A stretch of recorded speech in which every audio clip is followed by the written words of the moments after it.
ಧೂಳಿನಲ್ಲಿ ಒರಗಿಸಿ ಘಾತಿಸಿ ನನ್ನ ಈ ಮುಡಿಯನ್ನು ಎಳೆದು ಹೋದನಲ್ಲ ಆ ಪಾಪಿ. ಪ್ರತಿಯೊಬ್ಬರು ಕಣ್ಣು ಬಿಟ್ಟು ಕಾಣುತ್ತಾ ಕುಳಿತರೆ ಹೊರತು ಯಾರೊಬ್ಬರು ವಿರೋಧಿಸಿದ್ದಿಲ್ಲ, ಯಾರೊಬ್ಬರು ತಡೆದದ್ದೂ ಇಲ್ಲ. ಮನುಷ್ಯತ್ವ ಇಲ್ಲದೆ ಇದ್ದವರೇ, ಕರುಣೆ ಎಂದರೆ ಏನಂತ ತಿಳಿದಿಲ್ಲವೇ ಇವರು? ಅಲ್ಲ, ಹೆಣ್ಣನ್ನು ರಕ್ಷಿಸಬೇಕು, ಒಬ್ಬ ಕಾಮಕನನ್ನು ಪ್ರತಿಭಟಿಸಬೇಕೆನ್ನುವ ಹಾಗೆ ಇವರು ಯಾರ ಅಂತಃಕರಣಕ್ಕೂ ಅನ್ನಿಸಿದ್ದಿಲ್ಲವೇ? ಅನ್ನಿಸುತ್ತದೆ. ಆದರೆ ಯಾಕಾಗಿ ಸುಮ್ಮನಿದ್ದಾರೆ? ಅವನು ಸಿಂಹಬಲ ಕೀಚಕ, ಮಹಾಮಲ್ಲನಿದ್ದಾನೆ, ಜೊತೆಯಲ್ಲಿ ದುಷ್ಟನಿದ್ದಾನೆ. ದುಷ್ಟರನ್ನು ದೂರವಿಡಬೇಕೆನ್ನುವ ಕಾರಣಕ್ಕೋಸ್ಕರವಾಗಿ ಇವರೆಲ್ಲರೂ ಸುಮ್ಮನಾಗಿದ್ದಾರೆ. ಇವರು ಸುಮ್ಮನಿರುವುದೇನು ವಿಶೇಷ? ಸಭೆಯನ್ನು ನಿಯಂತ್ರಿಸಬೇಕಾದಂಥ ವಿರಾಟರಾಯನು ಸುಮ್ಮನುಳಿದ. ಅವನಿಗರ್ಥವಾಗದು.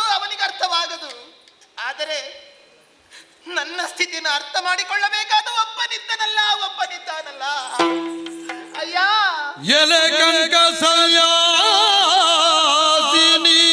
ಕಾಂಬೆ ಸತ್ಯಾತ್ಮ ನೀನೋ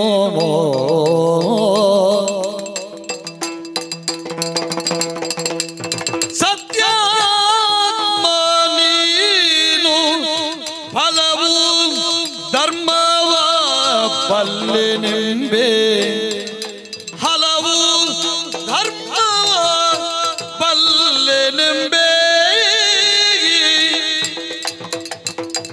ಸಭೆ ಇದಿರುಳ್ಳಿ ಎಲ್ಲ ಕಳದೊತ್ತು ಓದುದ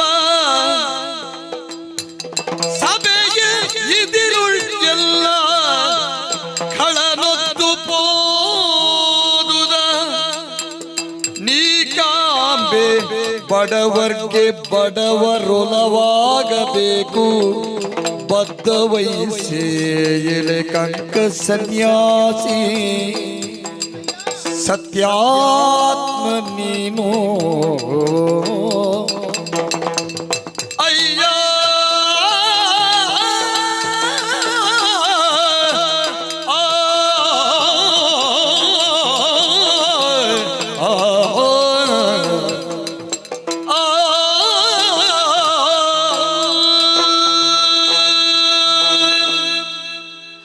ಅರಸನಾದವನಿಗೆ ಸಾಮಾನ್ಯರ ಕಷ್ಟ ಹೇಗೆ ಅರ್ಥವಾದೀತು. ಆದರೆ ಹೇ ಕಂಕ ಸನ್ಯಾಸಿ, ನಿನಗೂ ನಾನು ಯಾರೆನ್ನುವುದನ್ನು ತಿಳಿದಿಲ್ಲವೇ? ನಿನಗೂ ಈ ನನ್ನ ಕಷ್ಟಗಳು ಅರ್ಥವಾಗುತ್ತಿಲ್ಲವೇ? ಯಾಕಂದ್ರೆ ನೀನು ಇಲ್ಲಿಗೆ ಪರದೇಶಿಗನು, ನಾನು ಇಲ್ಲಿಗೆ ಪರದೇಶಿಯು. ದೇಶಿಗರಿಗೆ ದೇಶಿಗರಾಗಲು ಬೇಕು, ಬಡವರಿಗೆ ಬಡವರಾಗಲು ಬೇಕು. ಅನ್ಯ ಸ್ಥಳಗಳಿಗೆ ನಾವು ಹೋದಾಗ ಅಲ್ಲಿ ನಮ್ಮ ಊರಿನವರು, ನಮ್ಮ ದೇಶದವರು ಸಿಕ್ಕಿದರೆ ಹೇಗೆ ಮನಸ್ಸಿಗೊಂದಿಷ್ಟು ಬಲ ಬಂದಂತಾಗುತ್ತದೆಯೋ, ನೀನು ಅಂಥವನೇ ತಾನೆ. ಎಲ್ಲಿಂದಲೋ ಇಲ್ಲಿಗೆ ಬಂದು ಸೇರಿದೆ, ನಾನು ಎಲ್ಲಿಂದಲೋ ಬಂದವಳು. ಈ ಬಡವಳ ಕಷ್ಟ ನಿನಗೆ ಅರ್ಥವಾಗದೆ ಹೇಳು, ನೀನು ಯಾಕೆ ಸುಮ್ಮನಿದ್ದಿರುವೆ? ಅಯ್ಯ, ಕೈ ಮುಗಿಯುತ್ತೇನೆ ನಿನಗೆ. ಸತ್ಯಾತ್ಮ ನೀನು, ಧರ್ಮಾತ್ಮ ನೀನೆನ್ನುವ ಹಾಗೆ ಪ್ರತಿಯೊಬ್ಬರು ನಿನ್ನ ಕುರಿತಾಗಿ ಆಡಿಕೊಳ್ಳುತ್ತಿದ್ದಾರೆ. ಅಂತಹ ನೀನಾದರೂ ಒಂದು ಮಾತನ್ನಾಡಿ ಆ ದುಷ್ಟನನ್ನು ನಿವಾರಿಸಿಕೊಟ್ಟು ನನ್ನನ್ನು ರಕ್ಷಿಸುವಂತಹ ವಿಚಾರ ನಿನ್ನ ಧರ್ಮಶಾಸ್ತ್ರಗಳಲ್ಲಿ ಇಲ್ಲವೇ ಹೇಳು. ಯಾವ ಹೆಣ್ಣು ಕಣ್ಣೀರಿಳಿಸಬೇಕೆನ್ನುವಂಥದ್ದು ಯಾವ ಧರ್ಮ ಮಾಡುತ್ತದೆ? ಅಲ್ಲ, ಹೆಣ್ಣಾದವಳು ದುರ್ಬಲೆಯಾಗಿದ್ದರೂ ಕೂಡ ಅವಳಿಗೆ ರಕ್ಷಕರಿಲ್ಲದೆ ಇದ್ದಾಗ ರಕ್ಷಿಸಬೇಕಾದದ್ದು ಬಲವಂತರ ಕರ್ತವ್ಯ ಅಲ್ಲವೇ? ಒಂದು ರಾಜಸಭೆಯಲ್ಲಿ ಇಂತಹ ಸ್ಥಿತಿ ಹೆಣ್ಣಿಗೆ ಬರುವುದನ್ನು ನೋಡಿ ಸುಮ್ಮನಿರಬೇಕೆಂದು ನಿನ್ನ ಯಾವ ಧರ್ಮಶಾಸ್ತ್ರಗಳಿದೆ ಹೇಳು. ಆಡುತ್ತಿಲ್ಲವೇ? ನನ್ನ ಈ ಕಣ್ಣೀರು, ನನ್ನ ಕಷ್ಟಗಳು ನಿಮಗೆ ಅರ್ಥವಾಗುತ್ತಿಲ್ಲವೇ? ಇನ್ಯಾರಲ್ಲಿ ಹೇಳಿಕೊಳ್ಳಲಿ ನಾನು? ಹೇ ಗಂಧರ್ವ ಪತಿಗಳಿರ, ಹೇ ಜಯ, ಹೇ ಜಯಂತ, ಹೇ ವಿಜಯ, ಹೇ ಜಯಸೇನ, ಹೇ ಜಯತ್ಮಲ, ಬನ್ನಿ ಬನ್ನಿ ಗಂಧರ್ವ ಪತಿಗಳು.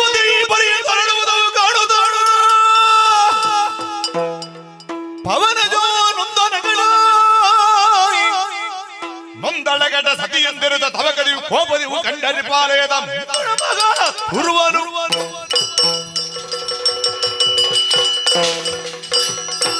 ಅವನಿಗಿವಳು ಕೆಳಗಿನ ಅಧಮನ, ಅವನಿಗಿವಳು ಕೆಳಗಿದವನ ಮುರಿವೆ ಮತ್ತವನ ವಂಶವ ಅರಿವೆ ಎನ್ನುತ್ತ ಅರಿತರಾದರೆ ಕೌರವರ ವೃಂದವ ಎಳುದಾದ್ಯ ಅಣ್ಣನಾದ್ಯ ಮೀರುವೆ ಎನ್ನುತ್ತ ಒಪ್ಪಿದ ಭೀಮನಾಗ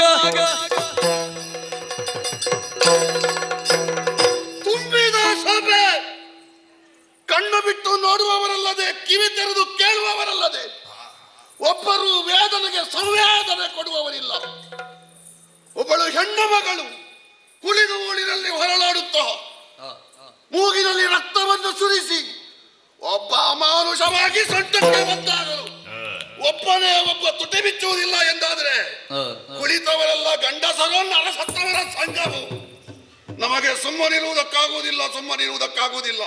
ಯಾರು ಈ ಕೆಟ್ಟ ಕೃತ್ಯ ಮಾಡಿದರು ಅವನ ಎದೆಯನ್ನು ಬಗೆದು ಯಾವನು ಅವರಿಗೆ ಬೆಂಬಲಕ್ಕೆ ಬರ್ತಾರೋ ಆ ವಂಶದವರ ರಕ್ತವನ್ನು ಕುಡಿದು ಚಕ್ರವರ್ತಿ ಪೀಠವೇ ಅವನೊಂದಿಗೆ ಬರಲಿ, ಅವರ ವಂಶವನ್ನೆಲ್ಲ ಮಾಡಿ ಈ ಪ್ರಪಂಚದಲ್ಲೇ ಇಲ್ಲ ಅಂತ ಮಾಡ್ತೇನೆ. ಅಲ್ಲಿ ಕಾಣುತ್ತಿರುವ ವೃಕ್ಷವನ್ನು ಹಿಡಿದು ಮರುಳಾದೇನಯ್ಯ ಬಲಲೈ ಮರುವಿದು ನರರಿಗ ಶಯಬಹುದು ಮುರಿವುದು ಚಿತ್ತವಲ್ಲ ನಿನಗೆ ಬಾಣದಿನ ಮಂದಿರಕ್ಕೆ ಮತ್ತು ದುಡ್ಡು ಬೇರೆ.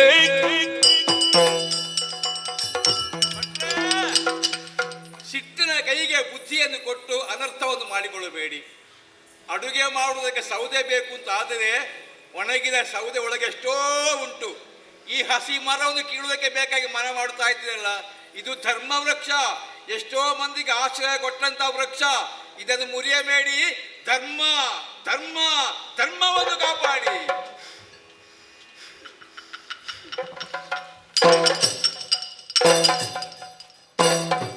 ಧರ್ಮ ಅಲ್ಲ, ನಮ್ಮ ಕರ್ಮ.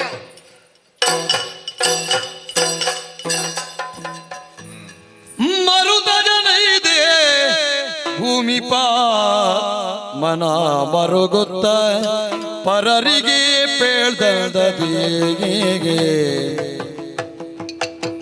ಅರುಗಿದ ನೆಲೆ ನೀರೆ ಏಕೆ ದುಃಖಿಸುವೆ,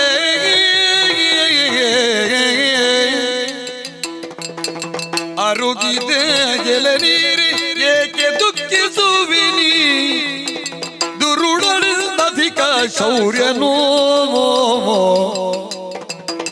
ಯಾಕೆ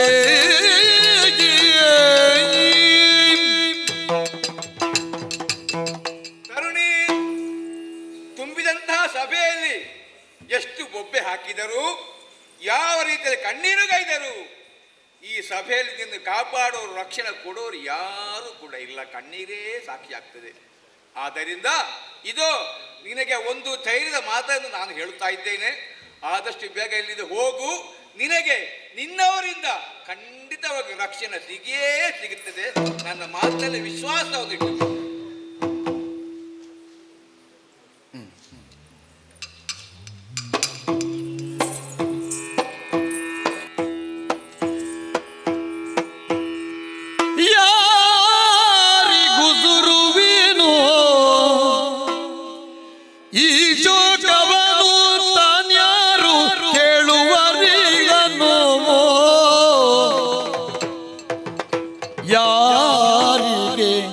ಉಸಿರುವೆನೋ ಈ ಶೋಕವನು ತಾನ್ಯಾರು ಕೇಳುವರು ಇದನ್ನು, ದಾರುಣಿಯೊಳು ಕೆಂದು ಜನ್ಮವ ಸುಡಲಿ,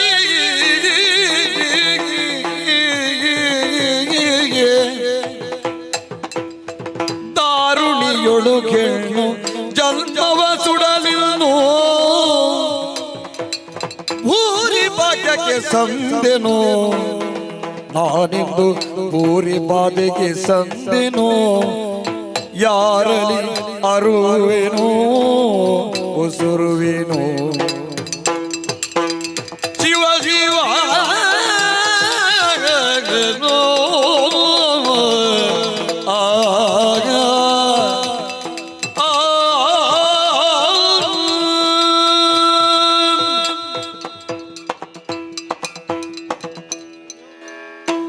ಕೆಟ್ಟ ಪ್ರಾಣಿಗಳು, ದುಷ್ಟ ಪ್ರಾಣಿಗಳು ಇರುವಂತ ಕಾಡಿನಲ್ಲಿ ಆದರೂ ಬದುಕಬಹುದು.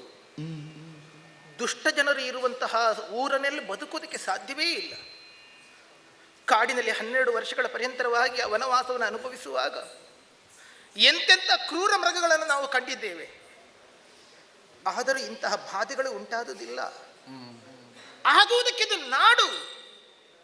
ಅದರಲ್ಲಿ ಯಾವುದೋ ಒಂದು ಕುಗ್ರಾಮದಲ್ಲಿ ನಾನು ವಾಸಿಸುತ್ತಿಲ್ಲ, ಯಾವುದೋ ಒಂದು ಬಡವರ ಮನೆಯಲ್ಲಿ ನಾನಿಲ್ಲ, ಅರಮನೆಯಲ್ಲಿದ್ದೇನೆ, ರಾಜಾಶ್ರಯದಲ್ಲಿ ನಾನಿದ್ದೇನೆ.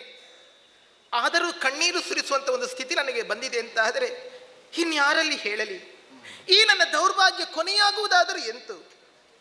ಅಯ್ಯೋ, ಹಾಗೆಂದು ಬೊಬ್ಬಿಟ್ಟರೆ ಅಲ್ಲ, ಸಿಡುಕಿನಿಂದ ದುಡುಕಿನಿಂದ ಏನಾದರೂ ವ್ಯವಹಾರವನ್ನು ಮಾಡಿದರೆ ಇಷ್ಟು ದೀರ್ಘ ಅವಧಿಯ ತನಕವಾಗಿ ನಾವು ಕಾದುಕೊಂಡಂಥ ನಮ್ಮ ಧರ್ಮವೇ ಹಾಳಾಗಿ ಹೋಗುತ್ತದೆ. ಅಲ್ಲ, 12 ವರ್ಷದ ವನವಾಸ, ಈ 1 ವರ್ಷದ ಅಜ್ಞಾತವಾಸ, ಈ ಬೆರಳೆಣಿಕೆಯ ದಿನಗಳಲ್ಲಿ ಎಲ್ಲಿಯಾದರೂ ಜ್ಞಾತವಾಯಿತು ಅಂತ ಆದರೆ ನಾನು ಏನು ಮಾಡಲಿ? ಹಾಗೆಂದು ಸುಮ್ಮನೆ ಉಳಿಯಲೇ? ಇಲ್ಲ, ಕತ್ತಿಯ ಅಲಗಿನ ಮೇಲೆ ನಡೆಯುವಂತಾಗಿದೆ ನನ್ನ ಸ್ಥಿತಿ. ಯಾರಲ್ಲಿ ಹೇಳಿಕೊಳ್ಳಲಿ ನಾನು? ಧರ್ಮಾತ್ಮ ಸಂಭವನು ಧರ್ಮ ಪ್ರಜ್ಞೆಯಿಂದಲೇ ವ್ಯವಹರಿಸುತ್ತಾನೆಯೇ ಹೊರತು ಇನ್ನೇನು ಮಾಡಿಯಾನವನು? ಹಾಗಾದರೆ ಈ ನನ್ನ ಕಷ್ಟ ಹೇಳಿಕೊಳ್ಳುವುದಾದರೆ ಯಾರಲ್ಲಿ? ರಾಣಿಯಾದಂಥ ಸುದೇಶ್ನೆಯಲ್ಲಿ ಆಡಲೇ ಆಡಿದ ಮಾತನ್ನು ಮರೆತು ಕಪಟವನ್ನಾಡಿ ಒಂದು ಹೆಣ್ಣಾಗಿ ಕಾಮುಕನ ಮನೆಗೆ ಮತ್ತೊಂದು ಹೆಣ್ಣನ್ನು ಕಳಿಸಿಕೊಟ್ಟಳಲ್ಲ, ಅಂಥವಳಲ್ಲಿ ಆಡಿ ಪ್ರಯೋಜನವೇನಿದೆ? ಅರಸನೋ ಗೊಂಬೆಯಂತಿದ್ದಾನೆ, ಇನ್ಯಾರಲ್ಲಿ ಹೇಳಿಕೊಳ್ಳಲಿ? ಅವನೊಬ್ಬನಿದ್ದಾನೆ, ಅವನೇ ಭೀಮಸೇನ.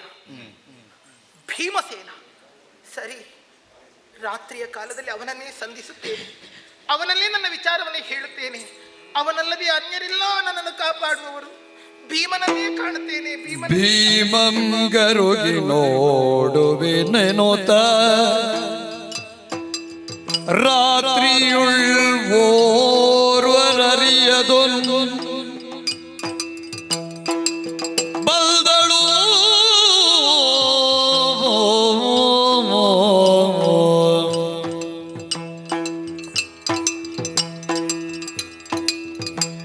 ಬಂದಳು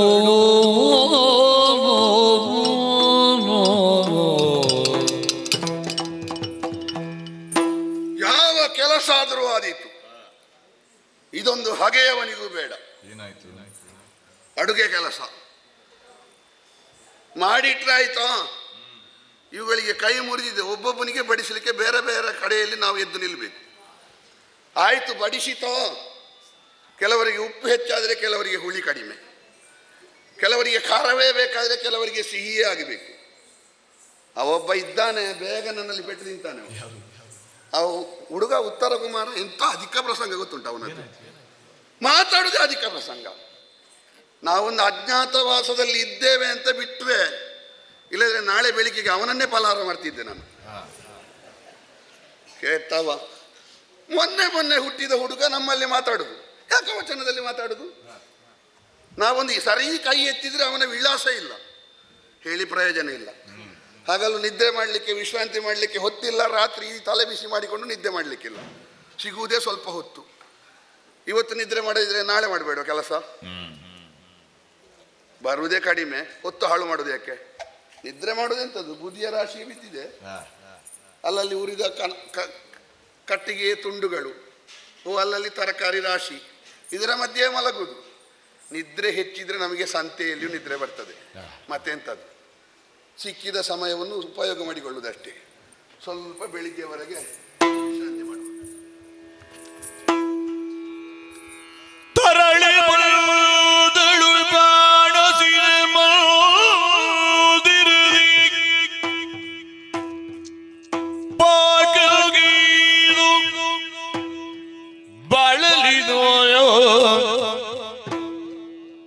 ಭರದ ನಿದ್ರೆಯುಳಿಪ ಭರದ ನಿದ್ರೆಯೊಳಿರ್ಪ ಭೀಮನ ಕಂಡಳ ಕಾಂತಿ ಬಾಲೆ ಕಂಡಳು ಮರುತ ಜನ ನಿದ್ರಾಲ ತಾಗಿಯ ಸುರಥ